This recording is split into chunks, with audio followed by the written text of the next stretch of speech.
నిన్న ఇటు మధ్యప్రదేశ్, గుజరాత్, మరి అదేవిధంగా బీహార్లో ఉప ఎన్నికలు జరిగాయి.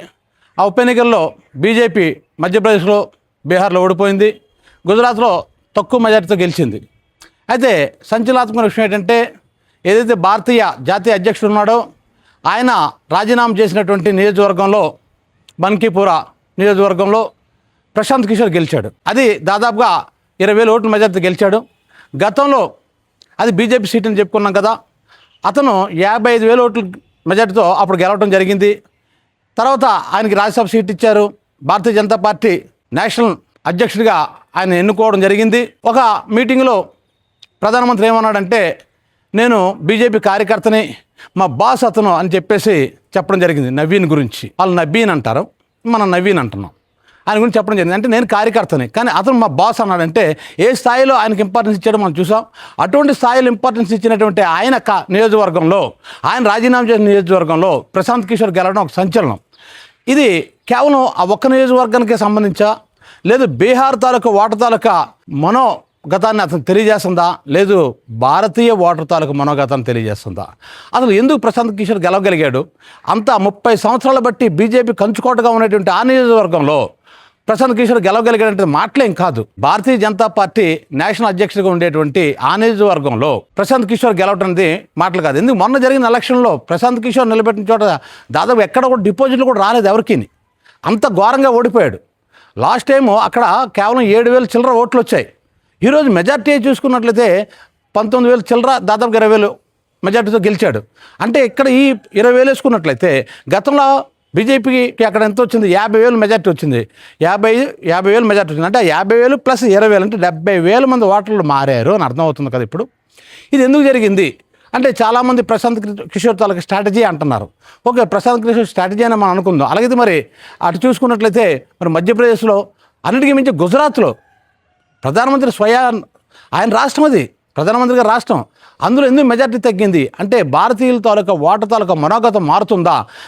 మన కాక్రోచ్ జనతా పార్టీ చేసిన ఉద్యమం వల్ల దీని మీద ప్రభావం పడ్డదా అంటే, కారణాలు ఏవి కొన్ని ఉండొచ్చు, స్థానికంగా కొన్ని కారణాలు ఉండొచ్చు. కానీ మొత్తం ఈ 3 నియోజకవర్గాల్లో జరిగినటువంటి, 3 రాష్ట్రాల్లో జరిగినటువంటి ఈ ఉప ఎన్నికల తాలూకు ఫలితాలను చూస్తుంటే మోడీ తాలూకు గ్రాఫ్ తగ్గుతుందని అర్థమవుతుంది.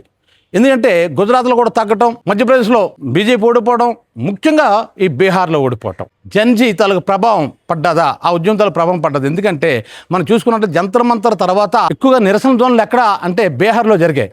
బీహార్లో ముఖ్యంగా ఈ నియోజకవర్గంలో అంటే విద్యా సంస్థలు ఎక్కువ ఉన్నాయి. సో ఎడ్యుకేటర్స్ ఎక్కువ ఉన్నారు.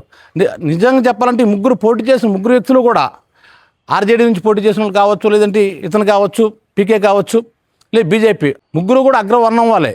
ముఖ్యంగా ఏంటంటే టౌన్లో బీజేపీ మంచి పట్టు ఉంటుంది పల్లెటూర్ల కంటే. అగ్రవర్ణం వాళ్ళు కావచ్చు, లేదంటే ఉద్యోగస్తులు కావచ్చు, లేదా వ్యాపారస్తులు కావచ్చు. అంటే ఒక పొజిషన్లో ఉన్న వాళ్ళంతా కూడా ఆ బీజేపీకి ఎక్కువ మంది ఓటేస్తారన్నమాట. కానీ ఇక్కడ ఈ నియోజకవర్గంలో చూసుకున్నట్లయితే అందరూ కూడా మంచి పొజిషన్లో ఉన్న వాళ్ళే. ఎడ్యుకేటెడ్స్ ఉన్నారు, బాగా డబ్బున్న వాళ్ళు ఉన్నారు, వ్యాపారస్తులు ఉన్నారు, విద్యార్థులు ఉన్నారు. ఇంతమంది ఉంటుండగా బీజేపీకి వెళ్ళడానికి అవకాశం ఎక్కువ ఉంటుంది. దట్టు మొన్నే గెలిచిన సీటు కాబట్టి. కానీ ఇక్కడ అనూహ్యంగా పీకే గెలవటం అనేది నా అంచనా ప్రకారం ఇంకా మోడీ గ్రాఫ్ తగ్గుతుందేమో అనిపిస్తుంది. ఇటువంటి ఉద్యమాలు కానీ మరొకటి 2 కానీ వచ్చినట్లయితే ఇంకా పూర్తిగా దేశం అంతా కూడా దీని ప్రభావం పడుతుంది. ఇప్పుడు మనం చూసుకోవాలి అంటే, కేవలం ఉప ఎన్నికల్లో ఓడిపోయినంత మాత్రం బీజేపీ గ్రాఫ్ పడిపోయిందని అనగానే భారతీయ ఓటర్ తాలూకా మనోగతం మారుతుంది. ఇంతకుముందు మోడీ మీద పెట్టుకున్నటువంటి ఆశలు కానీ అంటే ఒక మనకి హీరో పర్సనాలిటీ కనబడుతుంది ఆయనలో, అంటే ప్రజల్లో ఆయన గురించి. ఆయన ఒక దేవుళ్ళ చూసిన వాళ్ళు ఉన్నారు, ఆయనకు హీరోలా చూసిన వాళ్ళు ఉన్నారు. ఈ దేశాన్ని రక్షించిన ఇతను ఒక్కడు తప్ప ఇంకెవరు లేరు అన్న ఫీలింగ్తో ఉన్న వాళ్ళు ఉన్నారు. కానీ మొన్న ఆ ఉద్యమం తర్వాత ఆయన మీద నమ్మకాలు చల్లడిల్లాయని అనుకోవచ్చు. ఆ ధర్మేంద్ర ప్రధాన్ చేత అన్ని రోజుల వరకు రాజీనామా చేయించకపోవటం, తర్వాత ఎప్పటికీ అరెస్టులు చేస్తుండడం, ఇవన్నీ కూడా స్టూడెంట్స్లో కొద్దిగా అసంతృప్తి పెరిగింది, యువతలో అసంతృప్తి పెరిగింది. వాళ్ళు ప్రత్యామ్నాయం కోసం చూస్తున్నారు. ఇటు కాంగ్రెస్కి కూడా, అంటే ఈ ఓట్లు కాంగ్రెస్కి వెళ్తాయా అంటే భవిష్యత్తులో అది గ్యారంటీ కాదు. అది రాహుల్ గాంధీ తాలూకా సామర్థ్యం మీద ఆధారపడి ఉంటుంది. మరి బీజేపీ గ్రాఫ్ మాత్రం ఖచ్చితంగా పడిపోతుందని అర్థమవుతుంది నా అంచనా ప్రకారం. మరి ఎలక్షన్ టైంకి వచ్చేసరికి ఏవో మార్పులు చేర్పులు జరుగుతాయి, అప్పుడు 3 ఎలా ఉంటుందో చెప్పలేం. కానీ ఇప్పుడు ఉన్న పలంగా కానీ చూస్తాయి. ఇది నేను అబ్జర్వేషన్ చేసింది. లేకపోతే పీకే అంత అనూహ్యంగా గెలవడం కష్టం. అది అంత స్ట్రాటజిక్గా అయినా, ఎన్ని పార్టీలను గెలిపించినా, మరి గతంలో ఘోరంగా ఓడిపోయిన సీట్లు ఉన్నాయి కదా అక్కడ బీహార్లోనే.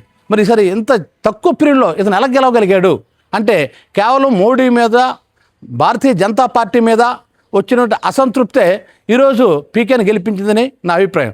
కోర్స్ ఆయన సొంత స్ట్రాటజీ ఉంటుంది, ఆయన సొంత స్ట్రాటజీ వల్ల గెలుస్తాడు. కానీ అదొకటే అయితే మరి గతంలో కూడా గెలిచి ఉండేవాడు, కాకపోతే అది కొంత హెల్ప్ చేసి ఉంటుంది. కానీ ఎక్కువ జనజీతాలకు ప్రభావం మాత్రం ఖచ్చితంగా దీని మీద ఉంది. 30 సంవత్సరాల పాటు ఒక కంచుకోటగా ఉండేటువంటి ఆ నియోజకవర్గంలో ఈరోజు పీకే గెలవడం అంటే ఇది అనూహ్య విజయం. అంతేకాదు భారతీయ జనతా పార్టీకి నిజంగా చెప్పుకోలేనటువంటి అపజయంగానే భావించబడుతుంది. ఈ వీడియో మీకు నచ్చినట్లయితే వాయిస్ ఆఫ్ మంజాసినికి లైక్ చేయండి, షేర్ చేయండి, సబ్స్క్రైబ్ చేయండి.